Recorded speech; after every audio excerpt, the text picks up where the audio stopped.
नमस्कार, आदाब। बज़्म मुंशी प्रेमचंद में एक बार फिर आपका स्वागत है। आज जो अफसाना मैं आपको सुनाने जा रहा हूँ उसका उन्वान है दो बहनें। लीजिए, पेशे खिदमत है दो बहनें। दो बहनें 2 साल के बाद एक तीसरे अजीज के घर मिली और खूब रो धोकर खामोश हुई। तो बड़ी बहन रूपकुमारी ने देखा कि छोटी बहन राम दुलारी सर से पांव तक गहनों से लदी है।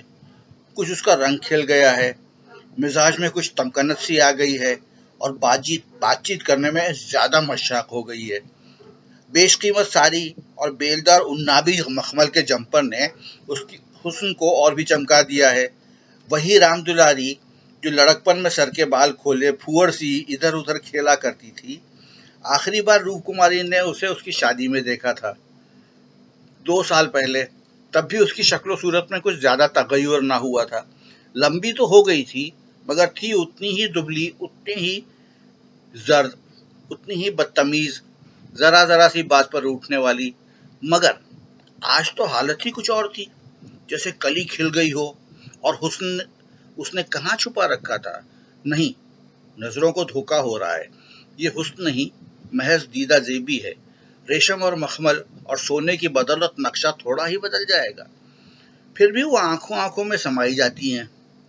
50 औरतें जमा है, मगर ये सहरे कशिश और किसी में नहीं।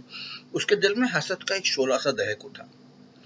कहीं आईना मिलता तो वो अपनी सूरत भी देखती। घर से चलते वक्त उसने अपनी सूरत देखी थी। उसे चमा उसको च, उसके उसे चमकाने के लिए जितना सीकल कर सकती थी वो किया था, लेकिन अब वो सूरत जैसे याददाश्त से मिट गई। उसकी एक धुंधली सी परछाई जहन में है, उसे वो फिर से देखने के लिए बेकरार हो रही है।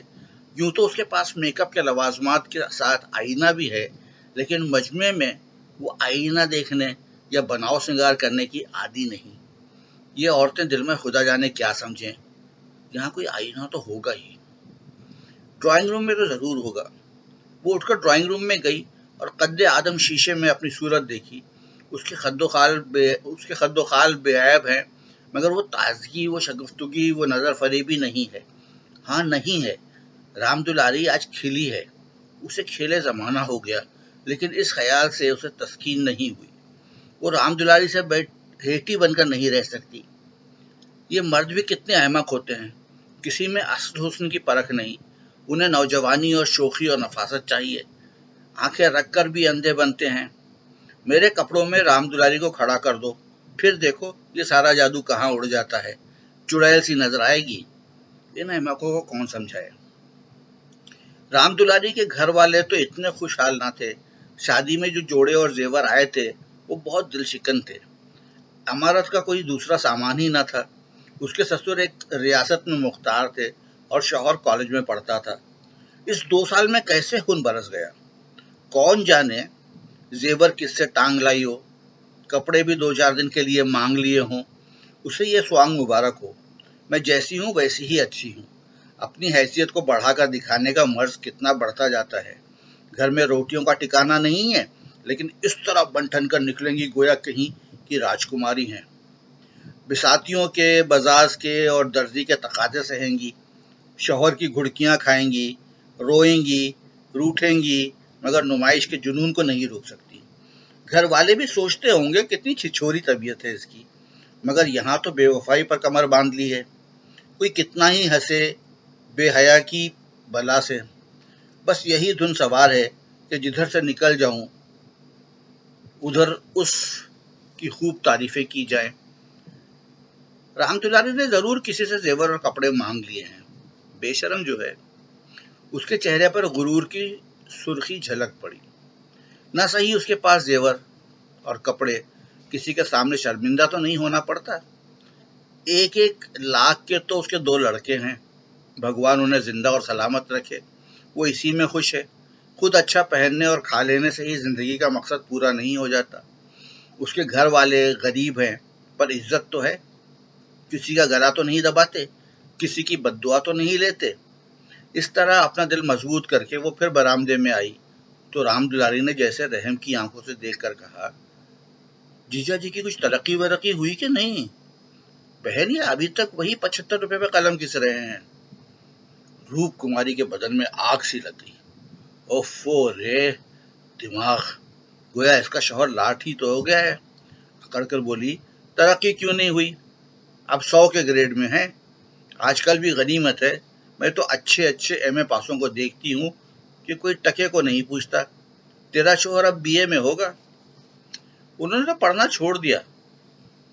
पढ़कर वक्त खराब करना क्या, पढ़कर औकात खराब करना था और क्या। एक कंपनी के एजेंट हो गए। अब 250 रुपए माहवार पाते हैं, कमीशन ऊपर से। 5 रुपए रोज सफर खर्च के भी मिलते हैं। ये समझ लो कि 500 का औसत पड़ जाता है। 150 रुपए माहवार तो उनका जाती खर्च है बहन। ऊंचे ओहदे पर है तो अच्छी हैसियत भी बनाए रखनी लाजिम है। 350 रुपए बेदाग खरीदे देते हैं, उसमें से 100 रुपए मुझे मिलते हैं। 250 रुपए में घर का खर्च खुशफेली से चल जाता है। एमए पास करके क्या करते? रूप कुमारी उसे शेख चिल्ली की दास्तान से ज्यादा वक्त न देना चाहती थी, मगर राम दुलारी के लहजे में इतनी सदाकत है कि तहतु शऊर में वो उससे मुतासिर हो रही है और उसके चेहरे पर खिफ़्फ़त और शिकस्त की बदमज़गी साफ झलक रही है। मगर उसे अपने होशो हवास को कायम रखना है तो इस असर को दिल से मिटा देना पड़ेगा। उसे जिरहों से अपने दिल को यकीन करा देना पड़ेगा कि इसमें 1/4 से ज्यादा हकीकत नहीं। वहां तक वो बर्दाश्त करेगी, उससे ज्यादा कैसे बर्दाश्त कर सकती है? उसके साथ ही उसके दिल में धड़कन भी है कि कहीं ये रूदा सच निकली तो कैसे राम दुलारी को मुंह दिखाएगी। उसे अंदेशा है कि कहीं उसकी आंखों से आंसू ना निकल पड़े। कहाँ 75 और कहाँ 500।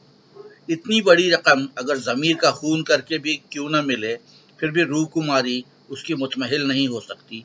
जमीर की कीमत ज्यादा से ज्यादा 100 रुपए हो सकती है, 500 किसी हालत में नहीं।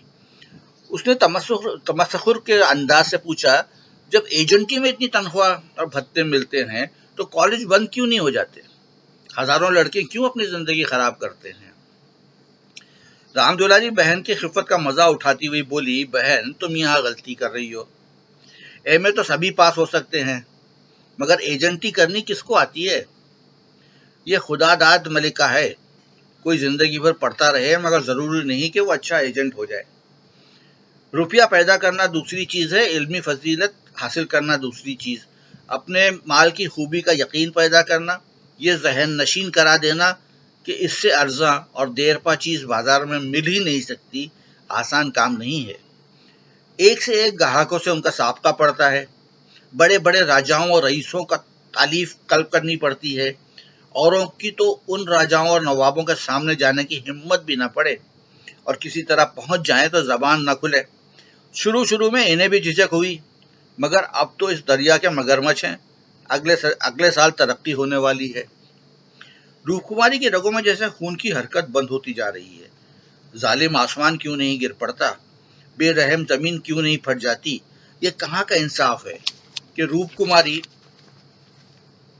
जो हसीन है, तमीजदार है, किफायत शौर है, अपने शौहर पर जान देती है, बच्चों को जान से ज्यादा अजीज रखती है, उसकी जिंदगी खस्ता हाली में बसर हो, और ये बदतमीज तन परवर चंचल छोकरी रानी बन जाए।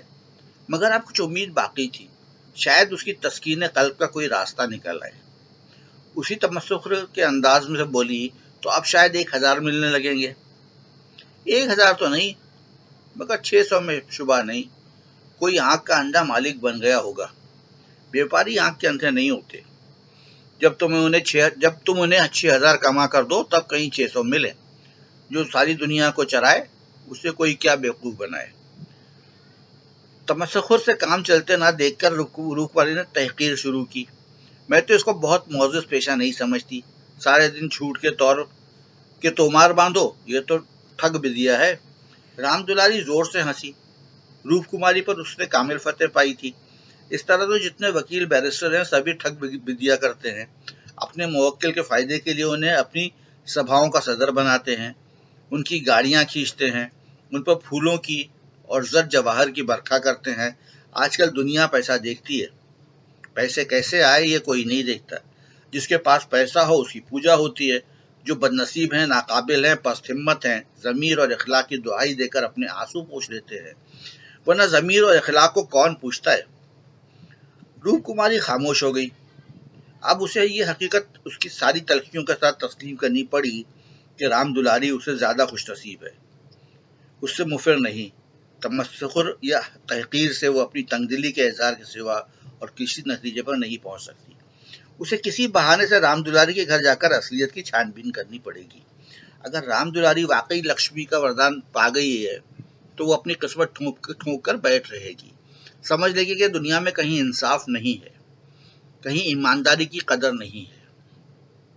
मगर क्या सचमुच इस ख्याल से उसे तस्कीन होगी? यहाँ कौन ईमानदार है? वही जिसे बेईमानी का मौका नहीं है, और इतनी हिम्मत है कि वो मौका पैदा करे। और उसके शौहर 75 रुपए माहवार पाते हैं। क्या 10-20 रुपए ऊपर से मिल जाए तो वो खुश होकर लेना लेंगे? उनकी ईमानदारी और उसूल परवरी उस वक्त तक है जब तक मौका नहीं मिलता। जिस दिन मौका मिला सारी उसूल परवरी धरी रह जाएगी। और तब क्या रूप कुमारी में इतनी इखलाकी कुव्वत है कि वो अपने शौहर को नाजायज आमदनी से रोक दे? रोकना तो दरकिनार, वो खुश होगी, शायद अपने शौहर की पीठ ठोके। अभी उनके दफ्तर से वापसी के वक्त मन मारे बैठी रहती है, तब दरवाजे पर खड़ी होकर उनका इंतजार करेगी, और जो ही वो घर में आएंगे उनकी जेबों की तलाशी लेगी। आंगन में गाना बजाना हो रहा था। राम दुलारी उमंग के साथ गा रही थी और रूप कुमारी वहीं बरामदे में उदास बैठी हुई थी। ना जाने क्यों उसके सर में दर्द होने लगा था।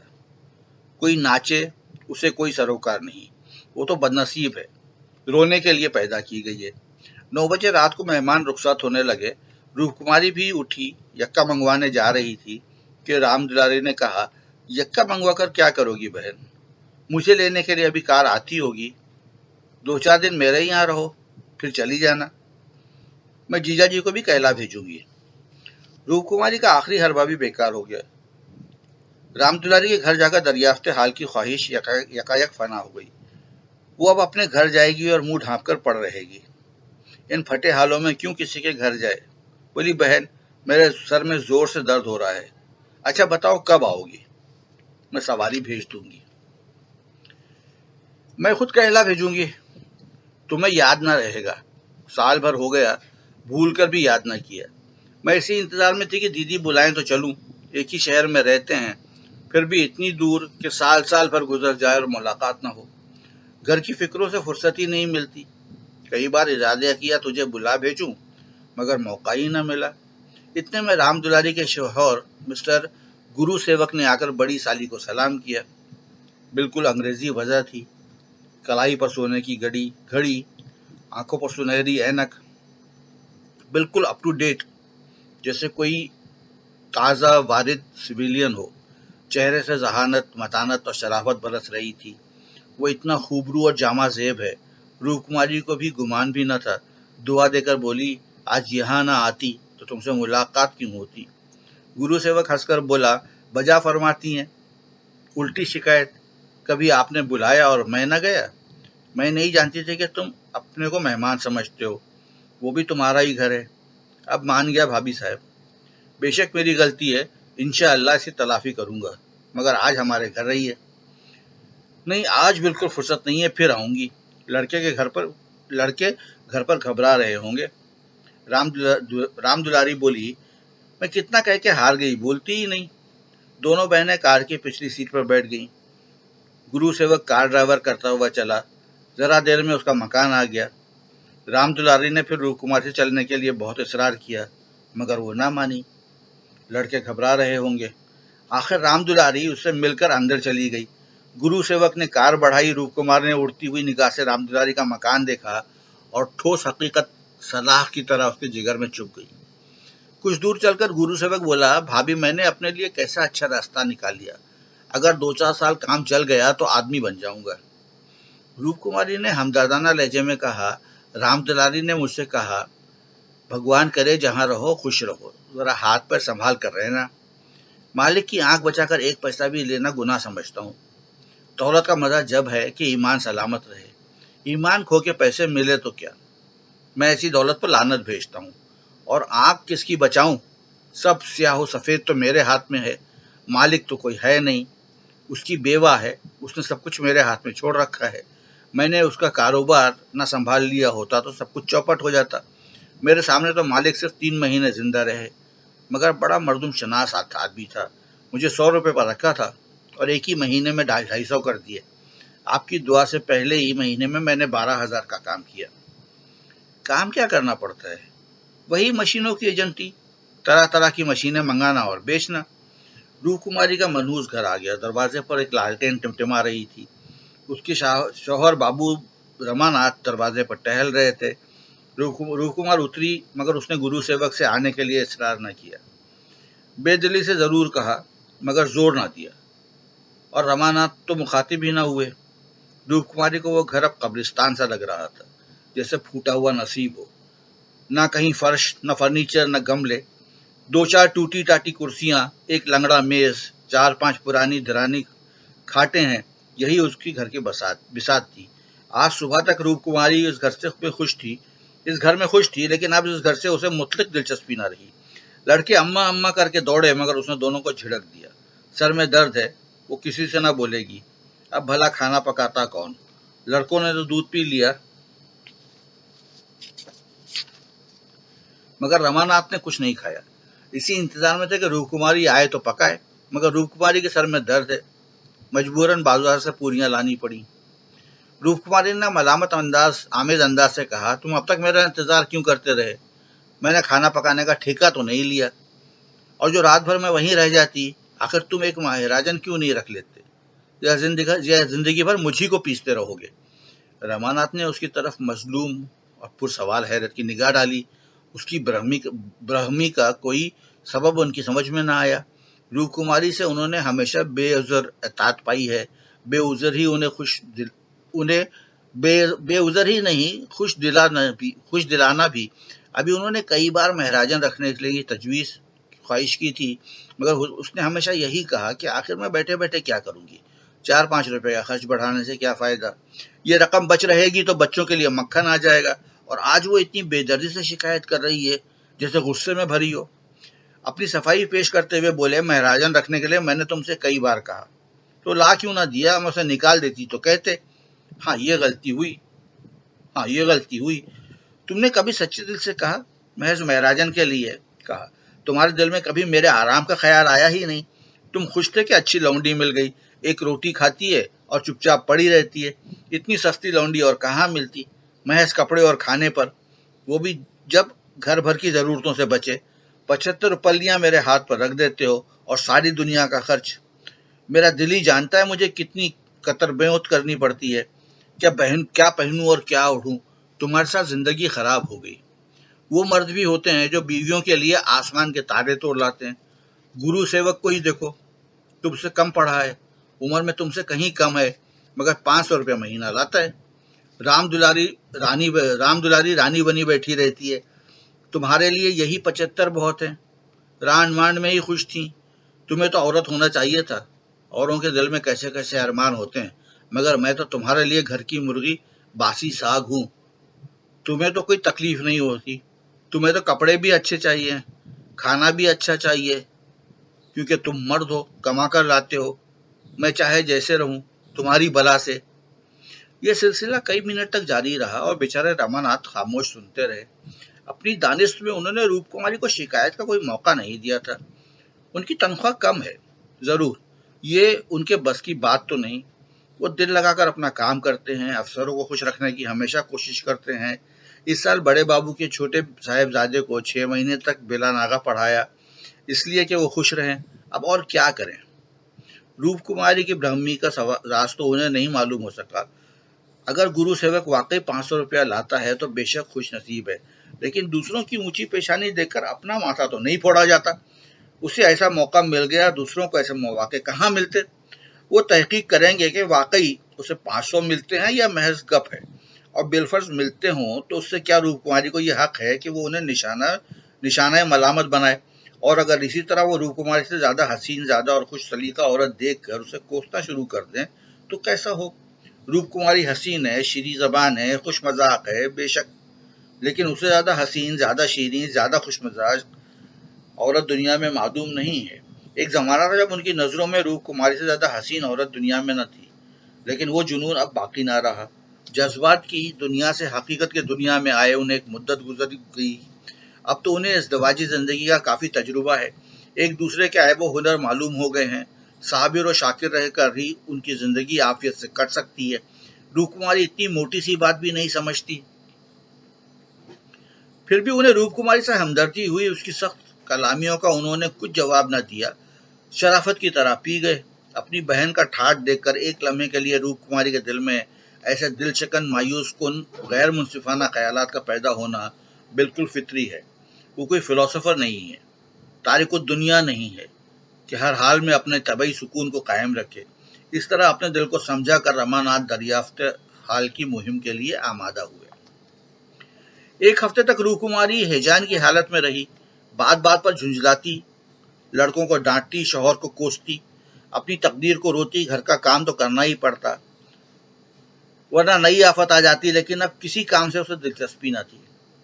घर की जिन पुरानी धुरानी चीजों से उसे दिली ताल्लुक हो गया था, जिनकी सफाई और सजावट में वो मुनमहिक रहा करती थी, उसकी तरफ आंख उठाकर भी न देखती। घर में एक ही खिदमतगार था। उसने जब देखा बहू जी घर की तरफ से खुद लापरवाह हैं, तो उसे क्या गरज थी कि सफाई करता। दोनों बच्चे भी माँ से बोलते डरते थे और अमानात तो उसके साय से भागते थे। जो कुछ सामने आ जाता जहर मार कर लेते और दफ्तर चले जाते। दफ्तर से लौटकर दोनों बच्चों को साथ ले लेते और कहीं घूमने निकल जाते। रूप कुमारी से कुछ बोलते हुए रूह फना होती थी। हाँ, उनकी तफ्तीश जारी थी। एक दिन रमानाथ दफ्तर से लौटे। उनके साथ गुरु सेवक भी थे। रूप कुमारी ने आज कई दिन के बाद जमाने से मसालत कर ली थी। उस वक्त झाड़न लेकर कुर्सियां और तिपाइयां साफ कर रही थी कि गुरु सेवक ने उसे अंदर पहुंचकर सलाम किया। रूप कुमारी दिल में कट गई। रमानाथ पर बेहद गुस्सा आया। उन्हें लाकर यहाँ क्यों खड़ा कर दिया? न कहना न सुनना, बस बुला लाए। उसे इस हालत में देखकर गुरु सेवक ने क्या समझा होगा, मगर उन्हें अकल नहीं आई। वो अपना पर्दा ढांकती फिरती है और आप उसे खोते खोते फिरते हैं। जरा भी शर्म नहीं, जैसे बेहयाई का जामा पहन लिया है। खामखा उसे जलील करते हैं। दुआ देकर आफियत पूछी और कुर्सी रख दी। गुरु सेवक ने बैठते हुए कहा, आज भाभी साहिबा ने मेरी दावत की है। मैं उनकी दावत पर ना आता, लेकिन उन्होंने कहा कि तुम्हारी भाभी का सख्त तकाजा है, तब मुझे वक्त निकालना पड़ा। रूप कुमारी ने बात बनाई, तुमसे उस दिन रवादारी में मुलाकात हुई, देखने को जी लगा हुआ था। गुरु सेवक ने दरो दीवार पर नजर डालकर कहा, इस पंजरे में तो आप लोगों को बड़ी तकलीफ होती होगी। रूप कुमारी को अब मालूम हुआ कि ये कितना बदमजाक है। दूसरों के जज्बात की इसे बिल्कुल परवाह नहीं। ये इतनी सी बात भी नहीं समझता कि दुनिया में सभी तकदीर वाले नहीं होते। लाखों में कहीं एक ऐसा ही भगवान निकलता है। किसी कदर तुष होकर बोलिए, पिंजरे में रहना कंगरे में रहने से अच्छा है। पिंजरे में मासूम चिड़ियां रहती हैं, कंगर दरिंदों का मस्कन है। गुरु सेवक कनाया न समझ सका, बोला, मुझे तो इस घर में हब्स हो जाए, दम घुट जाए, मैं आपके लिए अपने घर के पास एक घर लेकर दूंगा, खूब लंबा चौड़ा। आपसे कुछ किराया ना लिया जाएगा। मकान हमारी मालकिन का है। मैं तो उसी के मकान में रहता हूँ। सैकड़ों मकान है उनके पास, सैकड़ों, सब मेरे इख्तियार में। जिसको जो मकान चाहे दे दूं। मेरे इख्तियार में है, किराया लूं न लूं। मैं आपके लिए अच्छा सा मकान ठीक कर दूंगा, जो सबसे अच्छा है। मैं आपका बहुत अदब करता हूँ। रूप कुमारी समझ गई हजरत इस वक्त नशे में है। जब बहकी बहकी बातें कर रहे हैं, उनकी आंखें सुकड़ गईं, रुखसार कुछ फूल गए, जबान में हल्की सी लफ्जिश हुई, जो हर लम्हा नुमायां होती जाती। एक एक जवान खूबसूरत शरीफ चेहरा और रकीक और बेगैरत बन गया, जिसे देखकर नफरत होती थी। उसने एक लम्हे बाद फिर बहकना शुरू किया। मैं आपका बहुत अदब करता हूँ। आप मेरी बड़ी भाभी हैं। आपके लिए मेरी जान हाजिर है। आपके लिए मकान का इंतजाम करना मेरे लिए मुश्किल नहीं। मैं मिसेस लोहिया का मुख्तार हूँ। सब कुछ मेरे इख्तियार में है। मैं जो कुछ कहता हूँ आंखें बन के मंजूर कर लेती हैं। मुझे अपना बेटा समझती हैं। मैं उसकी सारी जायदाद का मालिक हूँ। मिस्टर लोहिया ने मुझे 20 रुपए का नौकर रखा था। बड़ा मालदार आदमी था, मगर यह किसी को मालूम नहीं कि उसकी दौलत कहाँ से आती थी। किसी को मालूम नहीं। मेरे सिवा कोई नहीं जानता वो खुफिया फरोश था। किसी से कहता नहीं, वो खुफिया फरोश था। कोकीन बेचता था। लाखों की आमदनी थी। उसकी मौत के बाद मैं भी अब वही काम करता हूँ। हर शहर में हमारे एजेंट हैं। मिस्टर लोहिया ने मुझे इस फन में यकता कर दिया। जी हाँ, मजाल नहीं कोई मुझे गिरफ्तार करे। बड़े बड़े अफसरों से मेरा याराना है। उनके मुंह में नोटों के पुलंदे ठूस ठूस कर उनकी आवाज बंद कर देता हूँ। कोई चू नहीं कर सकता। हिसाब मैं लिखता हूँ। 1000 देता हूँ, 500 बाकी यारों का है। बेदरेक रुपए आते हैं और बेदरेक खर्च करता हूँ। बुढ़िया को तो राम नाम से मतलब है। साधु संतों की सेवा में लगी रहती है और बंदा चयन करता है। जितना चाहूं खर्च करूं, कोई हाथ पकड़ने वाला नहीं, कोई बोलने वाला नहीं। जेब से नोटों का एक बंडल निकाल कर, ये आपके कदमों का सदका है, मुझे दुआ दीजिए। जो ईमान और उसूल के उपासक हैं, उन्हें दौलत लात मारती है। दौलत तो उन्हें पकड़ती है जो उसके लिए अपना दीन और ईमान सब कुछ निसार करने को तैयार है। मुझे बुरा ना कहिए, जितने दौलतमंद हैं सब लुटेरे हैं। मैं भी उन्हीं में से एक हूँ। कल मेरे पास रुपए हो जाएं और मैं एक धर्मशाला बनवा दूं, फिर देखिए मेरी कितनी वाहवाह होती है। कौन पूछता है मुझे दौलत कहाँ से मिली। एक वकील 1 घंटा पर बहस करके 1000 सीधा कर लेता है। एक डॉक्टर जरा सा नश्ता लगाकर 500 रुपए मार लेता है। अगर उनकी आमदनी जायज है तो मेरी आमदनी भी जायज है। जरूरतमंदों को लूट मार कर मालदार हो जाना हमारी सोसाइटी का पुराना दस्तूर है। मैं भी वही करता हूँ जो दूसरे करते हैं। जिंदगी का मकसद है ऐश करना। मैं भी लूटूंगा और ऐश करूंगा, ऐश करूंगा और खैरात करूंगा, और एक दिन लीडर बन जाऊंगा। कितने गंवा दूं। यहाँ कितने लोग जुआ खेलकर करोड़पति हो गए, कितने औरतों का बाजार लगाकर करोड़पति हो गए। रमानाथ ने आकर गुरु सेवक रमानाथ ने आकर कहा, गुरु सेवक क्या कह रहे हो, चलो चाय पी लो, ठंडी हो रही है।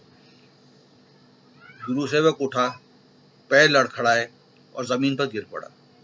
फिर संभल कर उठा और झूमता झामता ठोकरे खाता बाहर चला गया। रूपकुमारी ने आजादी का सांस लिया। यहाँ बैठे बैठे उसका दम घुट रहा था। कमरे की हवा जैसे भारी हो गई थी। जो तरकीबें कई दिन से अच्छे अच्छे दिलावे रूप भरकर उसके सामने आ रही थी, आज उसे उनकी असली मकरूह घिनौनी सूरत नजर आई। जिस सादगी और खुलूस और ईसार की फिजा में अब तक जिंदगी गुजारी थी, उस पर हरामकारी और आबला अफरीनी का गुजरना था। इन दामों वो दुनिया की सारी दौलत और सारा ऐश भी खरीदने को आमादा न हो सकती थी। अब वो राम दुलारी की तकदीर से अपनी तकदीर का बदला ना करेगी। वो अपने हाल में खुश है।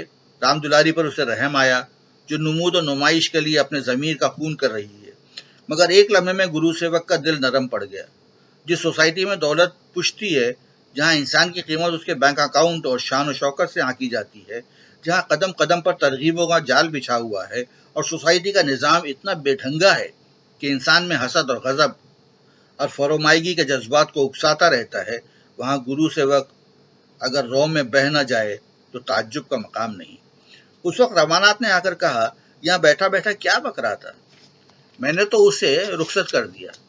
जी डरता था कहीं उसके पीछे पुलिस लगी हो, कहीं मैं नाकर्दा गुनाह में पकड़ा जाऊं। रूप कुमारी ने उसकी तरफ माजरत खाना नजर से देखकर जवाब दिया, वही अपनी खुफिया फरोशी का जिक्र कर रहा था।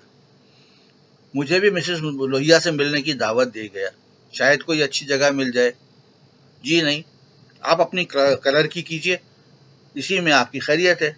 मगर क्लर्की में मैं ऐश कहाँ, क्यों ना साल भर की रुखसत लेकर जरा उधर का भी लुत्फ उठाऊं। मुझे अब वो हवस नहीं रही। तुमसे आकर यह किस्सा कहता तो तुम्हें यकीन ना आता। हाँ, यकीन तो ना आता। मैं तो कयास ही नहीं कर सकती थी कि अपने फायदे के लिए कोई आदमी को जहर खिला सकता है। मुझे सारा मालूम हो गया था। मैंने उसे खूब शराब पिला दी कि नशे में बहकेगा जरूर, सब कुछ खुद कबूल हो जाएगा। ललचाई तो तुम्हारी तबीयत भी थी। हाँ, ललचाई तो है, मगर ऐब करने के लिए जिस हुनर की जरूरत है, वो कहाँ से लाऊंगा। ईश्वर ना करे वो हुनर तुम में आए। मुझे उस बेचारे पर तरस आता है। मालूम नहीं रास्ते में उस पर क्या गुजरी। नहीं, वो तो अपनी कार पे थे। रूपकुमारी 1 मिनट तक जमीन की तरफ देखती रही, फिर बोली, मुझे दुलारी के घर पहुंचा दो। अभी शायद मैं उसकी मदद कर सकूं।